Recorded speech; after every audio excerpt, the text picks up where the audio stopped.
তো হ্যালো বন্ধুরা, welcome to my channel প্রণবেম ব্লগ। তো বন্ধুরা, আজকে আমাদের জার্নির ডে 2। তো বন্ধুরা, আমরা হাওড়া থেকে জম্মু তাওয়া যাচ্ছি অমরনাথের উদ্দেশ্যে। তো আজকে আমাদের ডে 2। তো আগের দিন রাত্রে আমি দেখিয়েছিলাম যে আমরা হাওড়া স্টেশন থেকে কোন প্ল্যাটফর্ম থেকে আমাদের ট্রেন ধরেছি, তো কি ট্রেনে আছি। তো আমরা হিমগিরি এক্সপ্রেসে আছি। তো আমাদের ট্রেন 38 ঘন্টার জার্নি। তো আমরা 2 তারিখে নামবো। তো তোমাদের পুরো দেখাবো যে আমরা কি কি করছি। তো অবশ্যই চ্যানেলটাকে সাবস্ক্রাইব করো এবং আমাদের সাথে জুড়ে থাকো। তো বন্ধুরা, এটা পরের দিন সকালে আমাদের ঘুম থেকে ওঠার পরের দৃশ্য। তো সবাই ঘুম থেকে ওঠার পরে একটু টায়ার্ড ছিল, কারণ আমরা কালকে 12টার সময় ট্রেনে উঠেছিলাম, কিন্তু সবাই ঘুমোতে ঘুমোতে 2টা-2:30 বেজে গেছিলো। তো সবার ভালোভাবে ঘুম হয়নি। তো তারপরে আমাদের ট্রেন কিছুক্ষণের জন্য এক জায়গায় দাঁড়িয়েছিল। এখানটায় হচ্ছে আমরা মোকামা জাংশন পার হয়ে এসেছিলাম, কিন্তু আমাদের ট্রেন 10 মিনিট লেটে চলছিল। এরপর হচ্ছে বখতিয়াপুর জংশন আছে। তো আমরা বখতিয়াপুর জংশনের দিকে যাব। তো বখতিয়াপুর জংশন পার হওয়ার সময় আমার ভিডিও করা হয়নি। তো এটা হচ্ছে পাটনা জাংশনের আমাদের ভিডিও করা হয়নি। তো পাটনা জাংশনের পরে একটা এয়ারপোর্ট আছে, পাটনা এয়ারপোর্ট। তো তোমরা পাটনা এয়ারপোর্টটা দেখতে পাবে। তো তোমরা অবশ্যই পাটনা এয়ারপোর্টটা চাইলে ভিডিও করতে পারো। তো পাটনা এয়ারপোর্টটা সামনে থেকে দেখতে খুবই সুন্দর লাগে এবং পাটনা এয়ারপোর্টটা খুবই বড়। এর যে রানওয়েটা আছে, তোমরা রানওয়েটা লাস্টের শেষের দিকে দেখতে পাবে। তো ভিডিওটা অবশ্যই পুরো প্রথম থেকে শুরু করে লাস্ট পর্যন্ত দেখবে। ভিডিওগুলো খুবই ভালো হতে চলেছে এবং তোমরা যারা অমরনাথে যেতে চাইছো, তো তারা অবশ্যই ভিডিওগুলো পুরো দেখবে। তো পুরো দেখলে তোমরাও এইভাবে আমাদের মতো নিজেরা এসে তোমরা তোমাদের মতো অমরনাথ জার্নি করতে পারবে। কারণ আমরা কোনো ট্রাভেলারের সাথে আসছি না, আমরা নিজেরা নিজেদের মতো 6জন মিলে আসছি। তো তোমরা আগের দিনের যদি ভিডিওটা দেখো, তাহলে বুঝতে পেরে যাবে যে আমরা 6জন আসছি। তো কি করতে হয় সবই তোমাদের বলবো। তো ভিডিওটা একটু লেট হতে পারে পোস্টিং হতে, কারণ এখানটাই আমাদের ওয়েস্ট বেঙ্গলের সিম চলে না। তো সেইখানে আমাদের সিম নিতে হতে পারে। তো এখানটাই আমাদের যে সিমটা আছে, সেই সিমটা বন্ধ হয়ে যাবে। তো ওইখানে ইন্টারনেটের প্রবলেম হতে পারে। তো সেই কারণে আমরা অন্য সিম নেওয়ার পরে ভিডিও আপলোড করবো। তো ভিডিও আপলোড হতে একটু লেট হতে পারে। তো বন্ধুরা, সাইডে যে দৃশ্যগুলো ছিল, দৃশ্যগুলো দেখতে খুবই সুন্দর লাগছিল।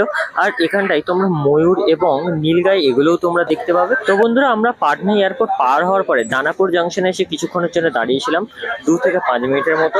তো দাঁড়ানোর পরে আমরা তার 2-3 মিনিট পরেই আমাদের ট্রেন ছেড়ে দিয়েছিল এবং এখান থেকেও আমাদের 15 মিনিট থেকে 20 মিনিটের মতো ট্রেন লেটে চলছিল। আর এই যে দানাপুর জংশনটা, এই দানাপুর জংশনটা খুবই বড় এবং দানাপুর জংশনটা তোমাদের দেখতে খুবই ভালো লাগবে। এটা অনেকটাই বড় জংশন। আর ম্যাক্সিমাম আমাদের এই যে হিমগিরি এক্সপ্রেস আছে, এটা বড় জংশনগুলোতেই দাঁড়াচ্ছে, নর্মাল কোনো জংশনে দাঁড়াচ্ছে না। টোটাল আমাদের এই জার্নিতে 36টা জংশন আছে। আপাতত আমাদের 16টা জংশন কভার হয়ে গেছে, এখনো 20টা জংশন বাকি আছে। তো কালকে আমাদের দুপুরে ট্রেন থেকে নামারে। তো দেখা যাক, যদি ট্রেন লেট না করে তাহলে আমরা প্রপার টাইমে নেমে যাবো। আর যদি ট্রেন লেট করে, তো পরের দিনের ব্লগে আমরা তোমাদের বলে দেবো যে আমাদের ট্রেন লেট হয়েছে কিনা হচ্ছে। তো আপাতত আমাদের ট্রেন 20 মিনিট লেটে চলছে। তো বন্ধুরা, তারপরে আমরা সকালের টিফিন সেরে নিয়েছিলাম। তো সকালের টিফিনে আমরা ছাতু খেয়েছিলাম, ড্রাই ফ্রুটস খেয়েছিলাম, যেমন কাজু, কিশমিশ, আলমন্ড, বাদাম, ছোলা, এগুলো খেয়ে আমরা সকালের টিফিন করেছিলাম। আর এখানটায় দেখতে পাচ্ছ আমাদের যে সিট আছে, সেই সিটে জেনারেল কামরার লোকেরা এসে ভর্তি হয়ে গেছে। তো এই নিয়ে আমাদের সাথে ঝামেলা হয়েছিল, তাও এনারা উঠছে না। তো তোমাদের লাস্টে দেখাবো যে এখানে কি অবস্থা আছে। তো লাস্ট পর্যন্ত ভিডিওটা দেখবে। এখনো পর্যন্ত এরা ওঠেনি, তো লাস্টেও এরা উঠছে না। তো আমরা IRCTC-তে কল করলাম, তাও কোনো কল কাজে লাগেনি। তো পরের দিন দেখা যাক কি হয়। তো তোমরা অবশ্যই লাস্ট পর্যন্ত ভিডিওটা দেখলে তোমরা বুঝতে পেরে যাবে যে তোমরা যদি S1 কোচ নাও, অবশ্যই তোমরা S1 কোচ নেবে না, কারণ S1 কোচ হচ্ছে তোমার জেনারেল কামরার পাশেই। তো সেই কারণে S1 কোচ তোমরা নেবে না, নিলে তোমাদের এই প্রবলেমটা ফেস হতে পারে। তো সেই কারণে S1 কোচ বাদ দিয়ে তোমরা অন্য কোথাও ট্রাই করবে, কারণ পুরো স্টার্টিংয়ে যদি টিকিট কাটো, তাহলে তোমাদের এই প্রবলেমটা ফেস করতে হবে। আর বন্ধুরা, আজকে আমরা দুপুরে খাওয়া দাওয়া করেছিলাম চিড়ে, দই, বাতাসা এবং আদার্স অন্যান্য টুকটাক জিনিস। কিন্তু আমরা ট্রেনের খাবার খাইনি, কারণ ট্রেনের খাবার অতটা ভালো হয় না। তো বন্ধুরা, তারপরে তোমরা এই যে ব্রিজটা দেখতে পাচ্ছ, এই ব্রিজটা কৈলিওয়ার ব্রিজ। তো এই ব্রিজটার নিচ থেকে সোনে নদী বয়ে যাচ্ছে। তো এই ব্রিজটা এখন দেখতে পাচ্ছ জল নেই, কিন্তু সামনের দিকে কিছু লোক এই নদীর মাঝখানে কিছুটা জল জমে আছে, সেখানটাই মাছ ধরছিল। তো তোমাদের সেটাও দেখাচ্ছি যে তারা মাছ ধরছিল জাল ফেলে, কিন্তু আমার ক্যামেরা অতটা ভালো নয়, তো আমি পুরো জুম করে দেখাতে পারছি না, কিন্তু আমি যতটা পেরেছি ক্যাপচার করেছি। তো তোমরা সেটাই শেয়ার করো।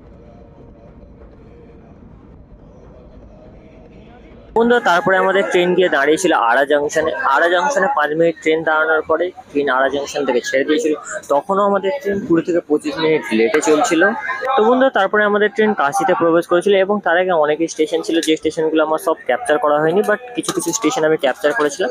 তো এটা হচ্ছে আমাদের কাশির যে নমোঘাট। তো এটা নমোঘাট তোমরা দেখতে পাচ্ছ, এখানে হাত জোড়া করা একটা ঘাট এরিয়া আছে। তো ওই কারণে এই ঘাটটাকে নমোঘাট বলা হয়। এই ঘাটটা দেখতে খুবই সুন্দর লাগছিল। আর এই ব্রিজটার ওপর দিয়ে আরেকটা ব্রিজ আছে, যে ব্রিজটার ওপর দিয়ে গাড়ি ঘোড়া চলাচল করছে এবং নিচ দিয়ে ট্রেন যাতায়াত করছে। তো নমোঘাটটাকে দেখতে খুবই সুন্দর লাগছিল এবং নমোঘাটের পাশে তোমার নতুন ভাবে ঘাট তৈরি করা হচ্ছে। তো এই ঘাট তোমরা কাশির যে নমোঘাট বলে, এটা হচ্ছে কাশির নমোঘাট। এই ঘাটটা হচ্ছে এটা। তো তোমরা এই ঘাটটা এসে দেখতেও পারো, ভিজিটও করতে পারো তোমাদের যদি মনে হয়। দেখতে পাচ্ছি নমোঘাটটা দেখতে অবশ্যই খুবই সুন্দর লাগছে এবং ওই সাইডে নমোঘাটটা বাড়ানো হচ্ছে। তো বন্ধুরা তারপরে আমাদের ট্রেন বারাণসীতে প্রবেশ করেছে। তো বারাণসীর যে জাংশনটা আছে এটা খুবই বড়। তো তোমরা এই বারাণসীতে যদি আসতে চাও, তোমরা হিমগিরি এক্সপ্রেস ধরে বারাণসীতেও আসতে পারবে। তো আমরা এখন বারাণসী জাংশনে প্রবেশ করছি এবং বারাণসী জাংশনে আমাদের ট্রেন 10 মিনিট দাঁড়াবে। 10 মিনিট দাঁড়ানোর পরে আবার আমাদের ট্রেন কন্টিনিউ চলা স্টার্ট হয়ে যাবে। তো বন্ধুরা তারপরে আমরা বারাণসী জাংশন যখনই পার হয়ে যাচ্ছিলাম, রাস্তার ধারে দেখলাম ময়ূর ঘোরাঘুরি করে বেড়াচ্ছে। তো তোমরাও হয়তো দেখতে পাবে ময়ূরটাকে। তো ময়ূরটা আমরা খুব কমে ক্যাপচার করতে পেরেছি। তো এবং এই মাঠের ধারগুলোতে অনেকে ময়ূর দেখতে পাচ্ছিলাম।